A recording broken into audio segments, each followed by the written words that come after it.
With Final Fantasy VII Rebirth's launch looming large on the horizon, excitement surrounding the game is continuing to mount by the day, and Sony recently fanned those flames with a sizable state of play presentation that showcased a host of new gameplay footage and revealed new details on the game.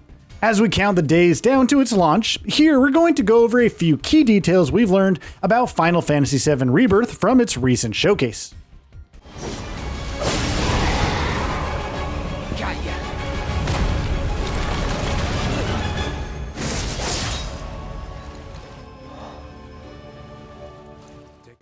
World Map Regions. Final Fantasy VII Rebirth is expanding upon its predecessor's foundations in many ways, chief among them being having a massive, completely seamless world map that will allow for much more exploration and optional content than Final Fantasy VII Remake. During the game's State of Play presentation, the developer spoke about several regions that you'll find in the game's worlds. There's the grasslands south of Midgard, which will seemingly be the first region players will explore. Junon, which is named after the Shinra military fortress city that serves as the region's biggest landmark. The Coral region, where you'll find plenty of sparkling beaches, and the resort town of Costa del Sol, not to mention the famous Gold Saucer, the Gongaga region, and the Cosmo Canyon region, the homes of crucial characters in Zack Fair and Red 13 respectively.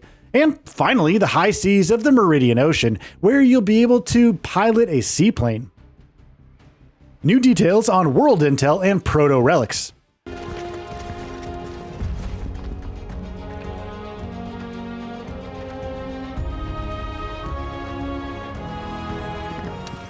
Assisting Chadley with gathering world intel throughout Final Fantasy VII Rebirth's vast world map is how players will primarily be developing their materia this time. But exactly what form will it take? Well, many. These optional activities will task players with a variety of different objectives, from wrangling chocobos to playing with mooglets, from taking on massive mechanical sentries in combat to finding hidden areas and dungeons with secret fearsome enemies. Additionally, helping Chadley will also entail looking for mysterious artifacts known as Proto Relics, each one of which will come with a unique side setting, featuring different characters, minigames, enemies, and more. Scattering all Proto Relics will also lead to some significant new developments the developer has teased. Odd Jobs. Odd Jobs will be another important game-wide side activity in Final Fantasy VII Rebirth, which are basically side quests that Cloud, as a mercenary, will pick up from characters that he will meet throughout the world. Like other side activities in the game, it seems like a variety of them will be a key focal point here.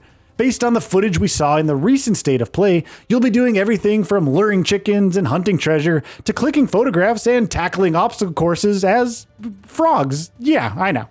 According to the developer, each odd job will have its own unique setting, while some, like one that will revolve around Johnny, a character fans will remember from 2020's remake, will also have known elements. Gold Saucer Minigames. Minigames are going to have a huge presence in Final Fantasy VII Rebirth, and it looks like there's going to be a variety of them on offer.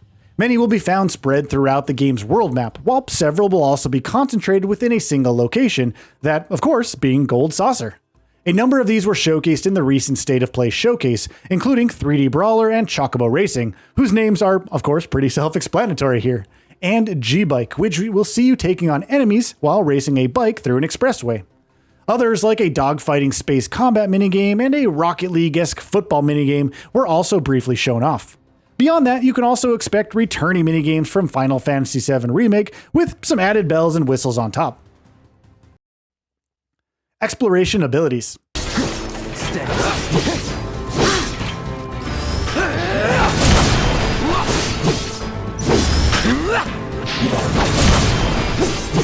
Final Fantasy VII Rebirth is set to feature a wide variety of playable characters, and while we've spoken plenty in the past about how they'll function in combat, they'll also boast unique abilities when exploring the world.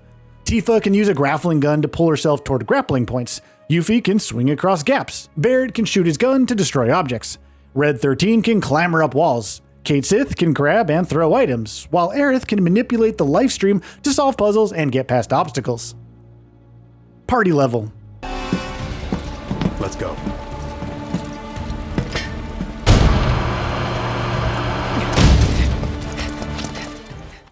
In addition to allowing players to deepen Cloud's bond with each party member individually through separate quests and activities, Final Fantasy VII Rebirth will also track how well your party is gelling together with an overarching party level.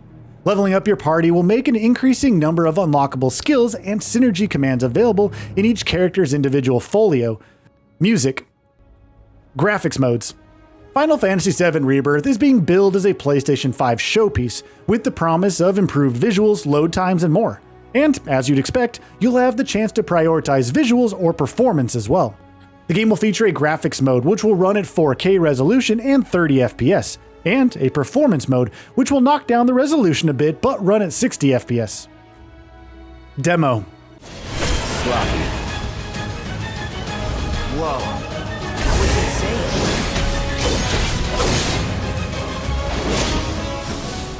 The developer loves putting out pre-launch demos, and unsurprisingly, a demo of Final Fantasy VII Rebirth is also now available.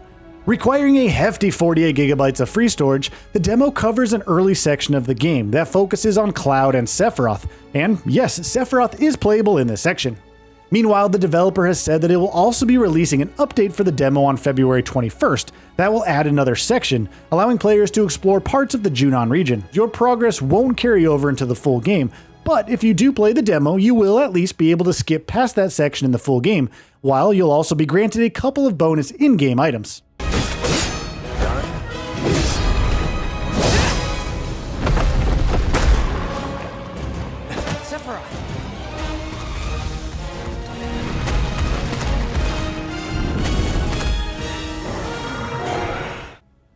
And that brings us to the end of this video. A quick request before we conclude. We upload new videos every single day, and if you like what we're doing, please consider subscribing. It really helps us out.